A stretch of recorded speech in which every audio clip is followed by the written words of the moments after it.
Hello ladies and gentlemen, and welcome back to Metroid Prime 2 Echoes. In the last episode we came to Dark Aether, and we defeated the Jump Guardian, gaining us, as you can see me using here, the Space Jump Boots, which allows us to double jump, which is super handy when it comes to both navigating Dark Aether and also navigating Light Aether, should we ever make it back there successfully.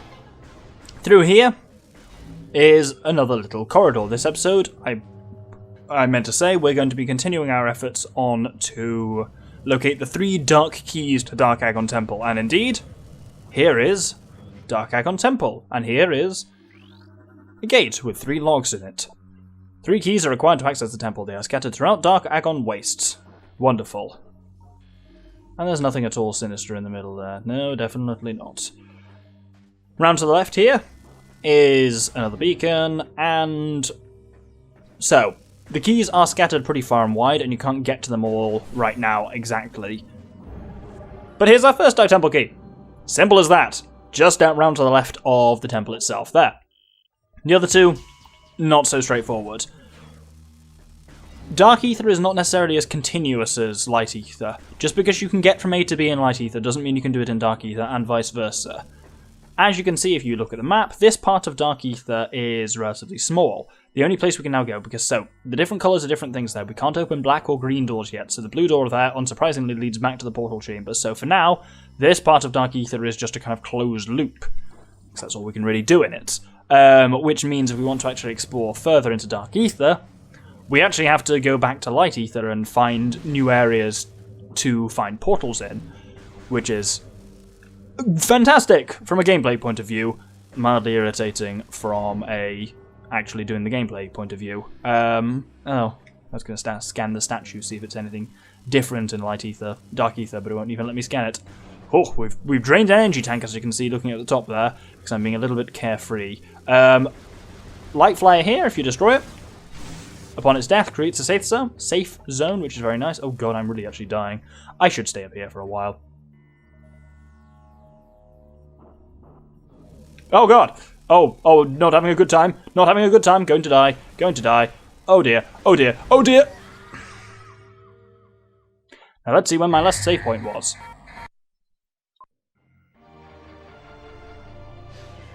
So when you die, you don't just go back to... Oh, well, there go my chance of this being an immortal Let's Play. Damn it, I managed with Darksiders. You don't just go back to your last save point, you go back to the last time you saved. That means we have to do the Warrior Ring and the Jump Guardian again, for God's sake. Ugh. Well, I'll cut through to where we just were. So, 10 minutes later, I'm sure we've all learned an important lesson from that, which is, be patient while travelling through Dark Aether. Even if you move from light zone to light zone, as I did, you still need to pause and rest in them every once in a while, otherwise you will drain your health down to nothing. Especially like the non-beacon ones, like the ones created by crystals, are much more effective for that kind of thing.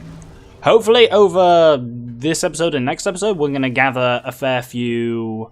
what are they called? A fair few energy tanks, which should make just getting around Dark Aether generally easier. But, in the meantime, let's generate the portal and head back to Light Aether, where the very air we breathe doesn't kill us.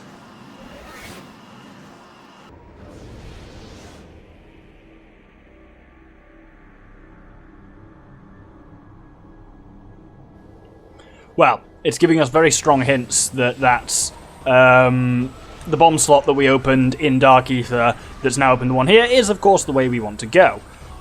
And it is nice. I do really like the way that Dark Aether and Aether interacts that way. It's honestly one of the things that makes me think of is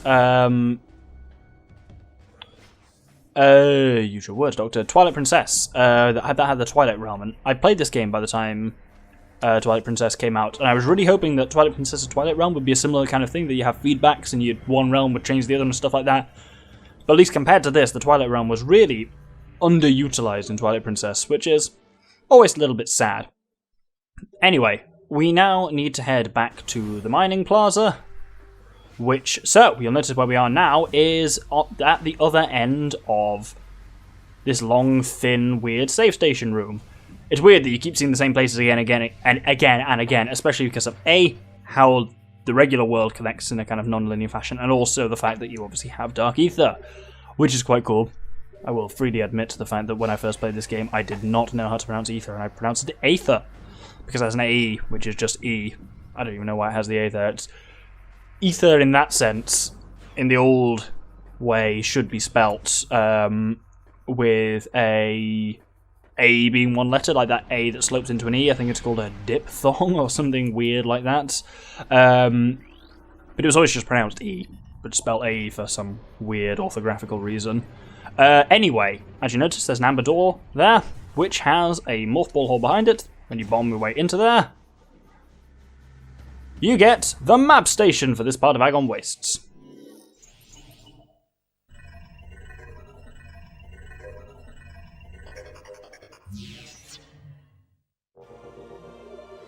So, I don't think we've actually got any map stations in Agon Wastes so far, so this is at least useful to have. And you can see the kind of area we're mostly going to be going to. That we've been to all of this kind of... Well, we haven't been through there, but we've been around here. That area is where we're going to be going pretty much immediately. And then this area here is where I plan to spend the majority of this and next episode. P on the map is a portal, some of which we can access, some of which we can't necessarily immediately access. And they don't necessarily appear on the map either. But anywhere where you see a P on a room that you've been to means there's a portal to Dark Aether in there, and you can kind of plan a kind of hopping trajectory through Dark Aether that way. And that way you get to areas of Dark Aether that you need to get to, because generally speaking, it's not a hard and fast rule, but generally speaking, traversing Light Aether is easier than Dark Aether.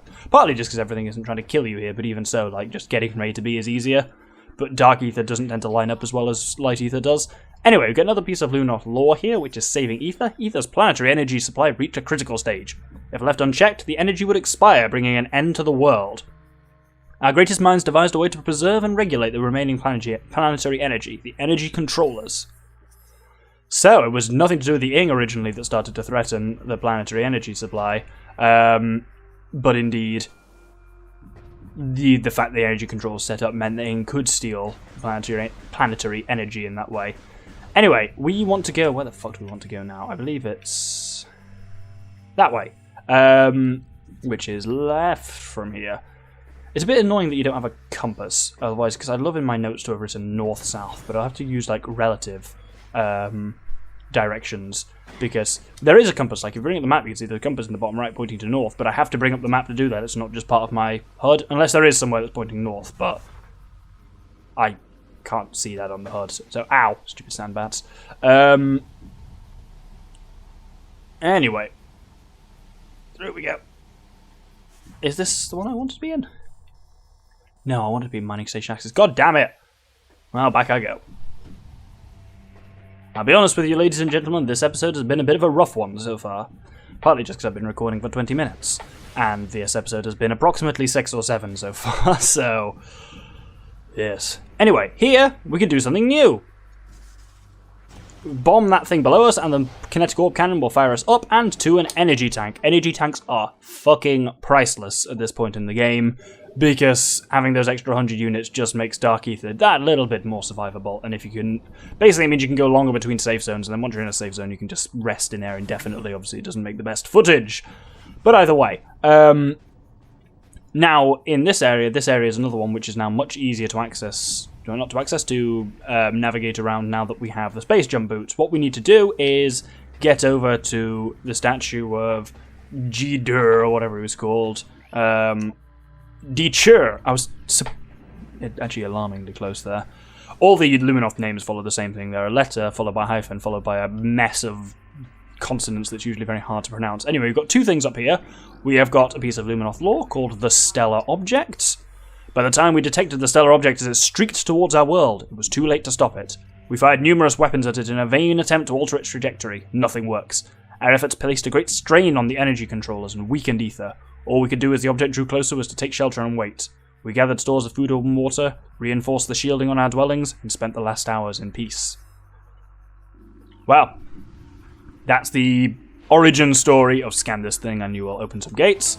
That's the origin story of the meteor which caused Aether to split into Dark and Light Aether, and I guess especially crucial is the fact that at the point the meteor hits, the energy controllers were taxed to capacity, which meant the planetary energy wasn't what it should have been, which is, I've always interpreted that as a good reason why, well, a major part of the reason why, space pirates. Let's blow them up. Oh! That was way more effective than I thought it was going to be. What is in these tanks? Oh! They're phazon tanks, aren't they? Yes! Modified to transport radioactive material. Radio scans indicate the presence of phazon energy. Handle with caution. I did not handle with caution. But yeah, the fact that the planetary energy was being used up is probably why it was inherently unstable, so led in part to the formation of Dark Aether. Anyway, I'm going to switch to the scan visor here because we need to scan something very quickly.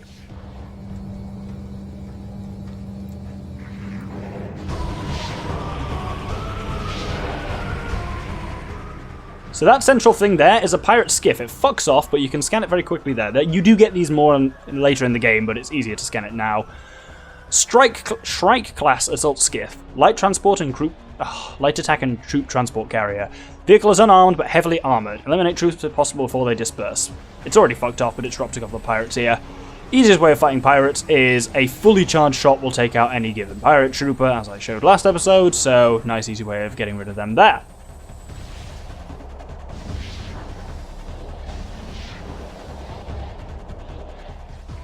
Once you've fought them, another 2 pirates appear here. Take them out in just the same straightforward fashion.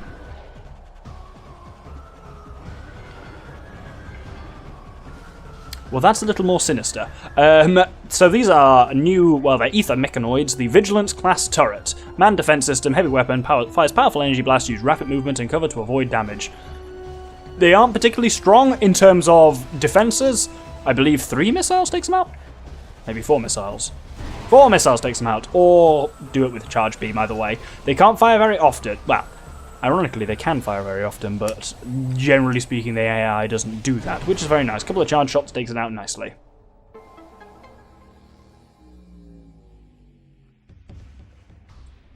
And opens the way up ahead. I should probably have scanned around a little bit more here. Always nice to look around when you get the chance. These things are a crude but efficient device designed to harness wind power. Components are of space pirate design. I do like that despite being a kind of enemy force you're constantly against, the space pirates are like smart. They're not like not self-sufficient. They can come, they can build things, they can do science, that kind of stuff. It makes them quite an interesting adversary in a lot of ways. There's a lot of crashed shit here. Wall fashioned from wreckage from the space pirate vessel shot down by the GFS tier. See, I did wonder about that. So, obviously, the Federation Marines followed space pirates here, but this is pirate presence seems to be a bit too much to be just the wreckage from a single crashed ship. Anyway, up ahead is a door we can't open, but down in the corner here, as you can see, is a red panel, which is composed of telluric alloy, and structural integrity is critical. With that done, you can go through this strangely fleshy hole. You know when you say something, then you immediately wish you hadn't said it. Ow. Well, here we are underneath what is actually a quite substantial space pirate base. And there's some space pirates going through a dark portal. I'm sure there's an entirely wholesome reason behind that. Ow. But in the meantime, you need to navigate around here and obviously avoid the energy field. So come to the right here and you get a missile expansion, which is very nice. Now, if we head back down round to the left, we can... Well, the pirates haven't seen us yet, so hopefully, if we're very lucky and very quiet, we can mount a surprise assault. Oh, yes. Right, oh, let's go, ow, through there. Not through there, ow, stop it. There we go. And here we go.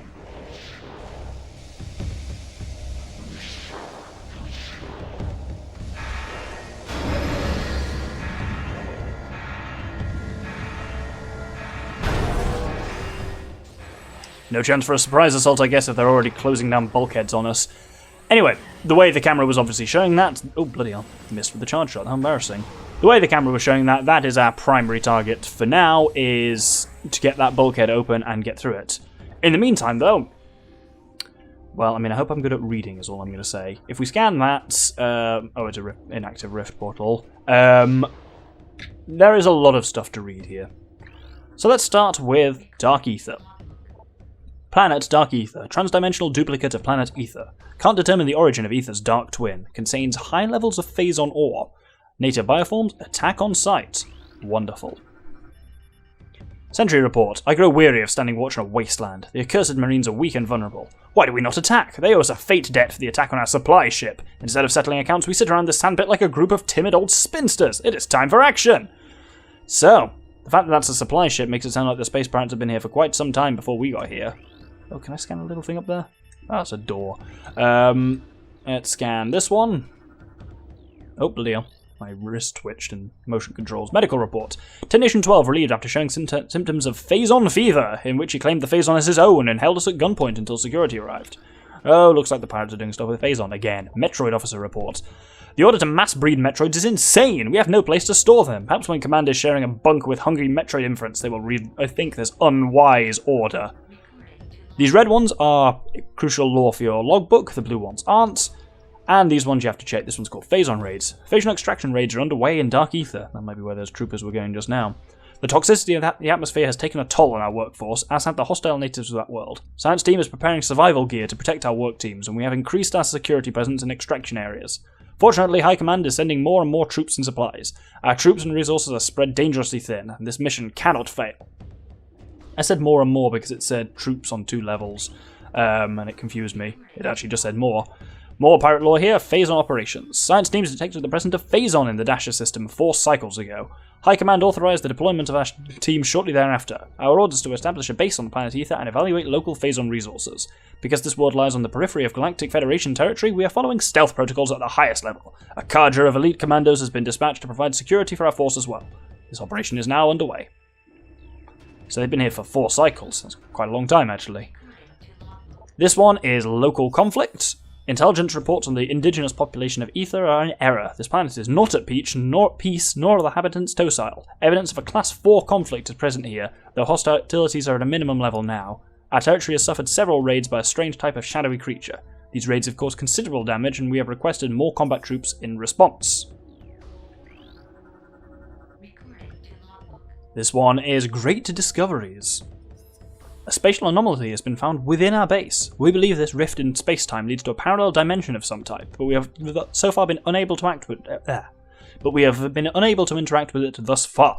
A strange artifact was found near the anomaly as well. It may be a weapon or a generator of some kind. Perhaps it is the key to accessing the anomaly. High Command is eager for reports on this relic. A new weapon for our arsenal is always welcome. That sounds vaguely interesting to us. This one is Rift Portal. The Rift Portal has been opened. The artifact weapon, dubbed the Dark Beam by Science Team, provides the energy needed to open the portal, although for a limited time. We've sent expeditions through the portal and they have returned with incredible news. The portal leads to a parallel version of Aether. This Dark Aether has suffered a global calamity, turning it into a toxic wasteland. It is the homeworld of the shadowy creatures who have been raiding our base for the last cycle. Most importantly, it is the prime location of Phazon in this sector. Extraction plans are being prepared. We will not be denied. So, Phazon's covering Dark Aether, and that's why the bloody pirates are here. Security analysis complete. Unable to bypass space pirate security. Portal control access denied. Find an alternative method of accessing portal control. Oh, I will. Don't you bloody worry. Dark Aether transit 424 complete. Radiation levels within tolerances. Dark cannon operating at full power. No signs of instability detected. Cooldown cycle underway. Planet Aether. Obscure world in the Dasher system. Planet is unstable due to trans-dimensional flux. Warfare has devastated a good portion of the world population. Finally, extreme climate shifts have left most of Aether uninhabitable. Metroid Energy Report. Until we receive more Phazon, we rely on Metroids for power. Commanders authorized mass breeding of Metroids for this purpose. I don't even want to know how Metroid provide power. Casualty Report. Mining Expedition 422 reports 3 dead, 2 injured, 1 missing in action. Captured bioform transferred to Science Team for study. Security Report. Commando Unit 87 has failed to report. Unit was dispatched to recon the swamp for a potential site for a new base. Unit 98 sent to investigate. Oh good, more pirates. And finally, Security Report. The Marine vessel has been under attack by indigenous predators for several days. Casualties are high. The Marine force is near elimination. I suspect the Marines here never even realised there was a pirate force on this planet. They were just too busy trying to fight splinters and not succeeding particularly well. Anyway, once we get onto the upper floor... there we go. More space pirates appear, as ever. Single charge beam takes them out quite nicely. Apparently that door was locked pending the destruction of those pirates, and we've now taken it out. Another couple of logs to scan in here. Security alert. All systems and units. Datanet has been compromised. The hunter has hacked our datanet. All our secrets are now hers. She cannot be allowed to escape. Terminate her on sight. Oh good. That'll end well for me. Security alert. All units to battle stations. The Dark Hunter has breached the Metroid production facility. Protect Phazon supply at all costs. Death to the Dark Hunter. Glory to the space pirates. Huh, interesting. So they've clearly figured out that there's such a thing as Dark Samus, who they're calling the Dark Hunter. Wonder if they've worked out any more of it than we have. Final one in there. We kill him, we actually can't jump. It looks like we should be able to jump through the hole in there, but we can't. If we head through here into security station...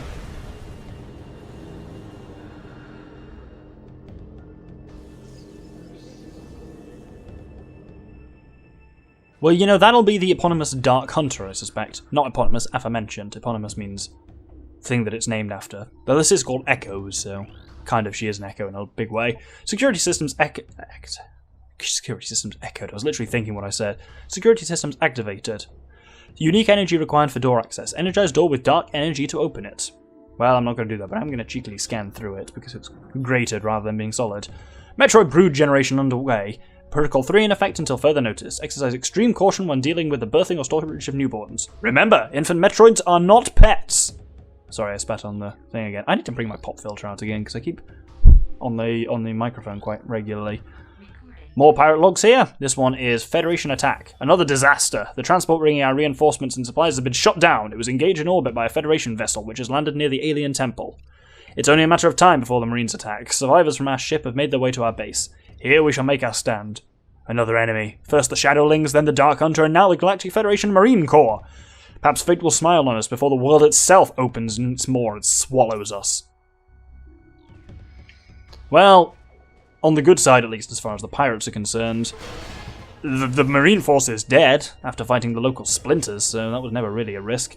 Anyway, there's a lot of stuff to scan here again. It's going to be a very reading-heavy episode, this one. Dark Hunter analysis. Scans of the Dark Hunter have revealed she grows stronger as she consumes Phazon. Already a class Platinum AAA. Wow, that's a lot of superlatives there. Already a class Platinum AAA threat level, we shudder to think of her power if she consumes our entire Phazon supply. Planetary Stability Report. Planetary energy is at critical, creating violent climate changes and tectonic shifts. Unless these conditions can be reversed, global destruction is inevitable. Phazon Collection Report. Phazon supply at Site 1 is diminishing. Sites 2 and 3 are supply rate above 90%. Site 4 remains a problem due to high presence of hostile bioforms. And finally a red bit here. Blast door control security bypassed. Door will remain in the open position. Security and control systems have been jammed at the source.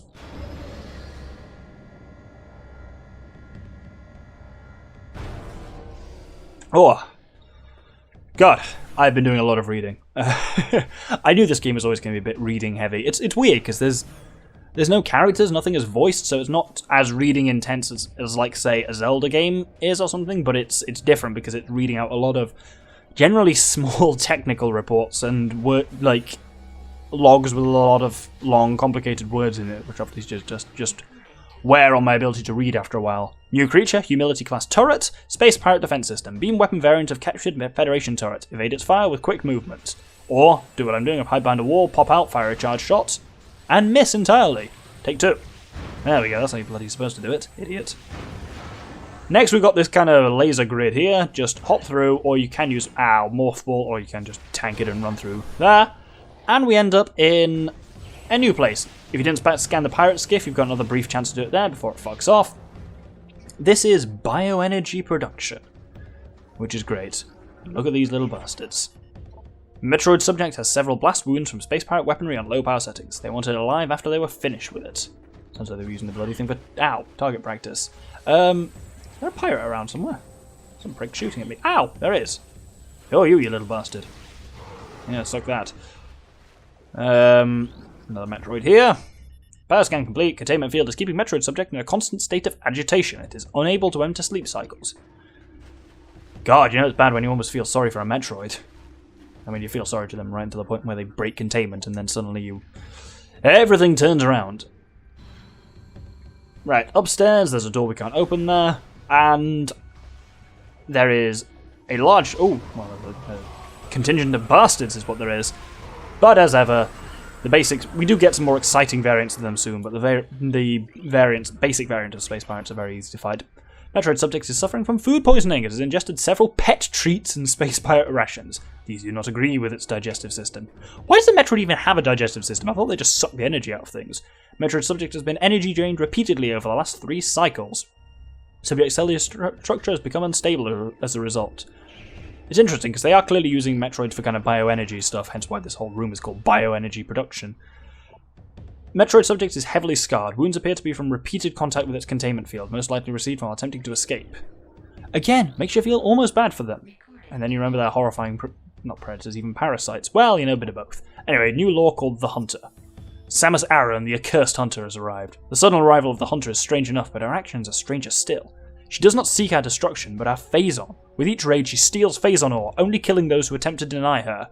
What she needs it for, we do not know. The science team suspects she requires it to power her new armor suit.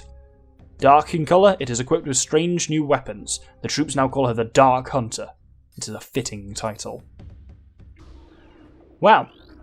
Good to see they're as freaked out by the concept of Dark Samus as we are. Metroid handling protocols. Metroids are not pets. Metroids are not for target practice. Finally, unauthorized feedings of Metroid is still strictly prohibited. The fact that that's a thing is hilarious. Anyway, if we scan this, this is the real deal because this goes into our logbook. This is a Talon Metroid, energy-craving parasite, taken from planet Talon 4. Its target leeches bioenergy from its victims. It's done by concussive blasts and vulnerable to dark energy. And in there is, unfortunately, the possibly still alive body of a space pirate. Evidence of symbiotic bonding present in subject system. Subject is barely alive and is periodically leached of its bioenergy by Metroids. So it's actually partly Dark Pirate. Must be one of the ones that failed on one of their expeditions and got inged. Anyway, I think we'll hold it there for now, because I've done enough reading for one episode, and I don't know what time we're on, but... Well, I started this episode on my recording 2 hours, and it's now 2 hours and 34 on my recording, so it's been 34 minutes, but also I'm aware that I spent a lot of time off camera here, because I did cutting, and I died in the beginning and had to do the whole Jump Guardian nonsense again, so... Well, we'll see. I'll work out how long it's been. But yes, thank you very much for watching. And we've come here to the pirate base.